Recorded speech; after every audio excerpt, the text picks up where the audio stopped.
Hi friends, welcome to my channel. ఎలా ఉన్నారండి అందరూ? నేనైతే చాలా బాగున్నాను. సో ఇది వచ్చేసి నా Deepavali vlog. And early morning ముగ్గు ఇలా వేసేసుకొని, అండ్ ఇది వచ్చేసి మా అంటే వేరే వాళ్ళు డెకరేట్ చేశారు. సో నాకు నచ్చిందని చెప్పి నేను ఇక్కడ యాడ్ చేశాను అనమాట. అలాగే గుమ్మం ముందు ముగ్గు వేసేసుకున్నాను. మార్నింగ్ అంతా క్లీనింగ్ వర్క్ అంతా మార్నింగే చేసుకున్నాను, అందుకు లేట్ అయిపోయింది.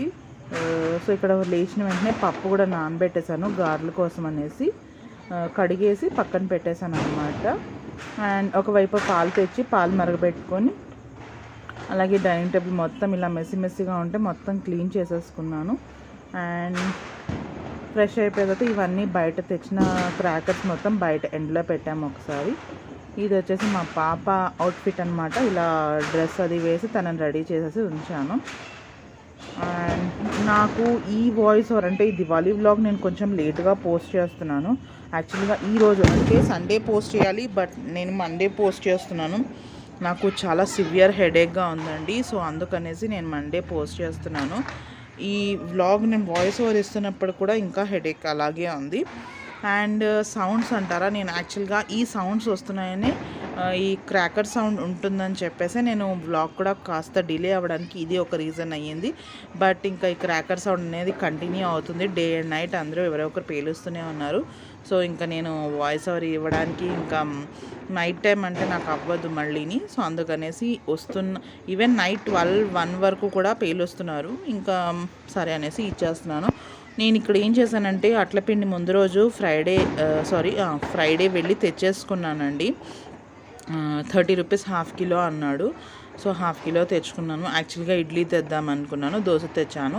ఇది నేను మా హస్బెండ్కి, మా డాడీకి, వీళ్ళందరికీ బ్రేక్ఫాస్ట్ ఇచ్చేసిన తర్వాత స్టవ్ కడిగేసుకొని స్నానం చేసేసి అప్పుడు వంట అనేది స్టార్ట్ చేశాను. సో ఇది మా హస్బెండ్కి ఇలా బ్రేక్ఫాస్ట్ ఇచ్చేసాను. పొళ్ళు కలిసిపోయి, ఇది ఒకటి కొబ్బరి పొడి ఇంకా ఏదో పొడి అనుకుంటాను. సో స్నానం చేసేసిన తర్వాత దేవుణ్ణది ఇలా డెకరేట్ చేసుకొని పూజ అది మార్నింగ్ ఇలా చేసుకున్నాను.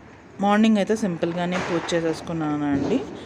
అష్టోత్తరం శతనామావళి లక్ష్మీదేవి అది చదివేసుకొని నార్మల్గా బేసిక్గా పూజ చేసేసుకొని పండు నైవేద్యం పెట్టేశాను. అండ్ నేను వచ్చేసి చాలా రోజులైంది శారీ కట్టుకొని అని చెప్పి శారీ కట్టేసుకొని ఫ్రెష్ అప్ అయిపోయిన తర్వాత నేను మీకు ఇది చెప్తున్నాను అనమాట. సో ఇది ఇలా బయటికి వచ్చాను, ఒకసారి మీకు బయటకు కూడా చూపిద్దాము అనేసి. అందరికీ దీపావళి శుభాకాంక్షలు అని చెప్తున్నాను. ఇక్కడైతే 1000 వల్ల ఏదో పేలుస్తున్నట్టున్నారు, సౌండ్ విపరీతంగా వస్తుంది. అందుకే ఒరిజినల్ సౌండ్ తీసేసి నేను మళ్ళీ మీకు నా వాయిస్ ఓవర్ అనేది ఇస్తున్నాను. సో హ్యాపీ దీపావళి అని చెప్పేసి ఇక్కడ వంటింట్లోకి వచ్చి నేను వంట అనేది స్టార్ట్ చేశాను. సో వంట స్టార్ట్ చేసేటప్పటికి స్టవ్ అంతా నీట్గా క్లీన్ అయిపోయింది. నేను గులాబ్ జామ్ బాంబినో తీసుకున్నాను, ప్యాక్ ఇన్స్టెంట్ది. సో దాన్ని వచ్చేసి పాలతో కలిపానండి, చాలా స్మూత్గా వచ్చాయి. ఇక్కడ ఆల్రెడీ పాకం అనేది ప్రిపేర్ చేసేసుకున్నాను. దీనికి వచ్చేసి 300 గ్రామ్ షుగర్ ఏదో వేసినట్టున్నాను, ఎగ్జాక్ట్గా అయితే ఐడియా లేదు. అండ్ రైస్ కూడా కడిగేసి పక్కన పెట్టేసుకున్నాను. ఒకవైపు రైస్, ఒకవైపు గులాబ్ జాము అలాగే చేసేసుకుంటున్నాను. అండ్ ఇక్కడ గులాబ్ జామున్ సైజ్ కూడా చూపిస్తున్నాను. చాలా చిన్నగానే చేశాను. ఇవి మా పాప కొత్తగా పెట్టిన పేరు ఏంటంటే బాల్స్ అని పెట్టింది, బ్రౌన్ బాల్స్ పేరు. సో ఇవన్నీ కూడా నేను వేయించేసుకొని, మీకు ఇక్కడ ఒక ట్రిక్ కూడా నేను చెప్తున్నానండి. ఎప్పుడైనా సరే మీరు డైరెక్ట్గా పాకంలో వేయకుండా ఈ బాల్స్ని ఒక్కసారి వాటర్లో డిప్ చేసి పాకంలో వేసారనుకోండి, బాగా పీల్చుకుంటాయి. ఇది మోస్ట్ ప్రాబ్లీ అందరికీ తెలిసే ఉంటుంది. సో తెలియని వాళ్ళ కోసం ఈ చిట్కా పనిచేస్తుందని చెప్పేసి చెప్తున్నాను.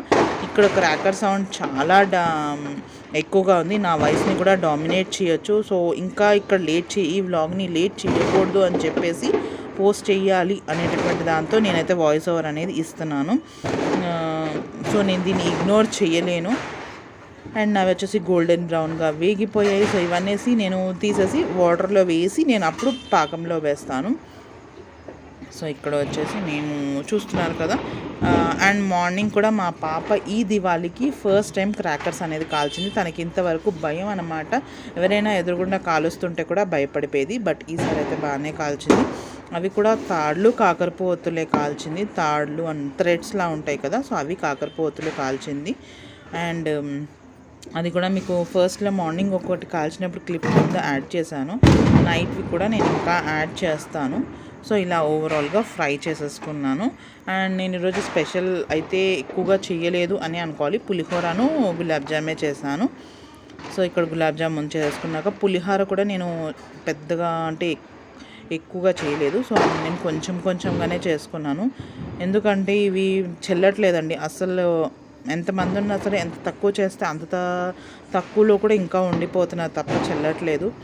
అండ్ ఇవన్నీ నేను ఒక్కసారి ఇలా వాటర్లో డిప్ చేసేసుకొని చూపిస్తున్నాను కదా, మీకు చెప్పాను కదా టిప్ అనేసి. సో నేను అది ఇక్కడే ఫాలో అవుతున్నా, అది నేను ఫాలో అయింది మీకు చెప్తున్నాను అనమాట. అండ్ ఈ దీపావళి పండగకి అమ్మ ఉంటే యాక్చువల్గా తులసి కొట్ట దగ్గర లక్ష్మీదేవిని పెట్టి పూజ చేసుకునేవాళ్ళం. బట్ ఈసారి అక్కడ చాలా హెవీగా గాలి వచ్చేస్తున్నది. నేను ఇంట్లో దేవుడి దగ్గర లక్ష్మీదేవికి పూజ చేసేసుకున్నాను. దాని తర్వాత గుమ్మడి వడియాలు ఉంటాయి కదా, అవి మొన్న మా అత్తయ్య గారు పెట్టారని చెప్పాను కదా, సో అవి కొన్ని వేయిస్తున్నాను. అండ్ టమాటో పప్పు చేశాను, వంకాయ ఫ్రై చేశాను అనమాట. ఇక్కడ టమాటో పప్పు కోసం పోపు వేసేసి పెసరపప్పు టమాటా అండి, ఇది కూడా one of the best combination, బాగుంటుంది. మనం కందిపప్పు టమాటా ఎంత బాగుంటుందో పెసరపప్పుతో కూడా చేస్తే అంతే బాగుంటుంది. సో ఇదన్నమాట. నేను ఇక్కడ ఇవాళ లంచ్లోకి అయితే టమాటా పప్పు, వంకాయ ఫ్రై, పులిహోర, గులాబ్ జామ్ చేశాను. గులాబ్ జామ్ బాల్స్ చిన్నగా అయ్యాయి అనుకుంటున్నారేమో, అవునండి చిన్నగానే అయ్యాయి. సో ఇక్కడ పసుపు కూడా ఏంటంటే నేను ఆడించిన పసుపు వాడుతున్నాను. ఈ టమాటోస్ వేసేసి మూత పెట్టేస్తాను. యాక్చువల్గా వెల్లుల్లిపాయ వేయకూడదు, ఉల్లిపాయ వెల్లుల్లిపాయ తినకూడదు అనుకున్నాను. బట్ ఏంటంటే మా పాప మా డాడీ కలిపి వదిలేసారనమాట. అందుకని ఇంకా అవి అలా ఉండిపోతే ఇదవుతాయని చెప్పేసి వేస్తాను. మా పాపకి ఉత్తి పెసరపప్పు అంటే ఇష్టం అనమాట. తన కోసం కొంచెం తీసేసి మిగిలిన పెసరపప్పు అంతా పోపులో వేసేసి స్మాష్ చేసేసాను. సో మీకు ఎవరైనా ఇన్స్టాగ్రామ్ ఉండి ఫాలో అవుతున్న వాళ్ళైతే ఇది నా ఇన్స్టాగ్రామ్ ఐడి అండి, మీరు నాకు అక్కడ కూడా ఫాలో అవ్వచ్చు. సో ఓవరాల్గా నా టమాటో పప్పు అనేది రెడీ అయిపోయింది. మళ్ళీ నాకు ఈ వంట చేస్తున్నప్పుడు నా కిచెన్ కౌంటర్ టేబుల్ అంతా ఫుల్ అయిపోతుంది. సో నేను వంట అంతా అయిపోయిన తర్వాత మళ్ళీ సర్దుకుంటాను, ఎందుకంటే నేను చేసేటప్పుడు అన్నీ అక్కడక్కడే పెట్టేసుకుంటాను, పేట్ చేసుకుంటాను. వన్స్ వంట కంప్లీట్ అయిపోయిన తర్వాత మళ్ళీ వేటి ప్లేస్లోకి వాటికి వెళ్తుంది అనమాట. కొంతమందికి ఏంటంటే చేస్తున్నప్పుడే ఎప్పటి పని అప్పుడు చేసేసుకుంటారు, నాకు ఏంటో ఆ గాబరాకి నేను చేయలేను. సో ఇక్కడ దాంతో నేను ఒకే ప్యాన్ వాడతాను ఎక్కువగా. అన్ని ఐటమ్స్ చేయడానికి నేను ఎక్కువగా మూకుళ్ళు కానీ గిన్నెలు కానీ వాడడానికి ఇష్టపడను. అందుకనేసి ఒకటి అయిపోయిన తర్వాత దానికి అవసరం ఉంటే కడిగేస్తాను, లేదంటే నీళ్ళతో ఒకసారి తొరిపేసి దాన్నే యూజ్ చేస్తాను. సో ఇక్కడ నా టమాటా పప్పు, గులాబ్ జామున్, వంకాయ ఫ్రై అవుతుంది. ఇంకా ఇక్కడ కారం వేయలేదు, అందుకని మీకు అలా ఉందన్నమాట. అండ్ పులిహోరకి పోపు వేస్తాను. ఈ మూకడ చెప్పాను కదా, అసలు ఇది దేనికైనా కలుపుదామని వాడుకుంటాను, అప్పుడప్పుడు దీన్ని ఇలా వాడుతూ ఉంటాను. ఇది వచ్చేసి నిమ్మప్పు పులిహోర అండి. మీకు ఎవరికైనా కావాలి అనుకుంటే కింద కమెంట్ బాక్స్లో చెప్తే నేను మళ్ళీ మీకు అది ఫుల్గా చెప్తాను, డీటెయిల్గా చెప్తాను. ఇది వచ్చేసి నేను ఈవినింగ్ స్నానం చేసి మీతో మళ్ళీ అదే గారెలు అవి వంట స్టార్ట్ చేశానని చెప్తున్నాను. ఇక్కడ వచ్చేసి పెరుగు గారెలు చేశాను. పెరుగులో ఉప్పు, పచ్చిమిరపకాయలు, కరివేపాకు వేశాను. అలాగే మిక్సీలో నేను రుబ్బుకున్నానండి. మిక్సీలో రుబ్బుకున్నా సరే మనకి మెత్తగా వస్తాయి గారెలు అనేటటువంటివి. దానికి నేను వాటర్ అనేది ఎక్కువ యాడ్ చేయకుండా ఉంటే సరిపోతుంది. ఇక్కడ నా ప్రమిదలు, ఈవినింగ్ పూజ అంతా హెవీగా అయిపోతుంది, స్పీడ్గా అయిపోతుంది. నేను ఈసారి పూజని సంగీత వాళ్ళు ఇచ్చిన కాయిన్ ఉంటే దాంతో చేసుకున్నాను. ఇక్కడ కుంకుమ పూజ చేసుకున్నాను. కాయిన్స్ అనేటటువంటి పక్కన పెట్టాను, సో మీకు అది క్లియర్గా కనిపించదు. అలాగే నేను నా అవుట్ఫిట్ వచ్చేసి నా బర్త్డేకి మా ఆడపడిచి వాళ్ళ పాప ఇచ్చినటువంటి డ్రెస్ అండి, ఇది ఎల్లో కలర్ది. సో దాంతో నేను దీపాలన్నీ కూడా సర్దేసుకొని పెట్టేస్తున్నాను. గుమ్మం దగ్గర 2, ఇది కింద మా మెయిన్ గేట్ దగ్గర. ఇది నా ఓవరాల్ లుక్ అనమాట. అందరికీ నచ్చింది అనుకుంటున్నాను ఈ డ్రెస్ అయితేను. సో ఇవి క్యాండిల్స్ దీపాలండి. క్యాండిల్స్ దీపాలే ఫస్ట్, అంటే నా వరకు బెస్ట్ దీపాలు అని చెప్పాలి. చాలాసేపు కంటిన్యూస్గా వెలిగాయి. ఓవరాల్గా ఈ మెట్ల దగ్గర ఉన్నవి అయితే ఫుల్గా వెలిగాయి. నూనెతో వెలిగించినవి గాలికో తెలీదు త్వరగా కొండెక్కిపోయాయి అని చెప్పాలి. ఈ తులసమ్మ దగ్గర కూడా తొందరగానే ఇది అయిపోయింది. సో ఇక్కడ తర్వాత మా పాప నేను అందరం కలిసి కిందకి వెళ్ళి ఇంకా క్రాకర్స్ అనేవి పేల్చాం. పైన ఇంటి దగ్గర కొంచెమే పేల్చాను. ఇది నా ఓవరాల్ డ్రెస్. అండ్ ఇక్కడ చూసారా, ఈ పాప ఇప్పటి నుంచి స్టార్ట్ అవుతుంది. సో మ్యూజిక్ పెట్టేస్తాను, మీరు చూసేసేయండి. హోప్ మీకు ఈ వ్లాగ్ నచ్చింది అనుకుంటున్నాను. నచ్చితే లైక్ చేయండి, షేర్ చేయండి, తప్పకుండా మన ఛానల్ని సబ్స్క్రైబ్ చేసుకోండి. మళ్ళీ మీ ముందు ఇంకొక మంచి వీడియోతో వస్తాను. అంతవరకు నమస్తే. మళ్ళీ మీకు ఇంకొకసారి మీకు మీ కుటుంబ సభ్యులకి దీపావళి శుభాకాంక్షలు అండి.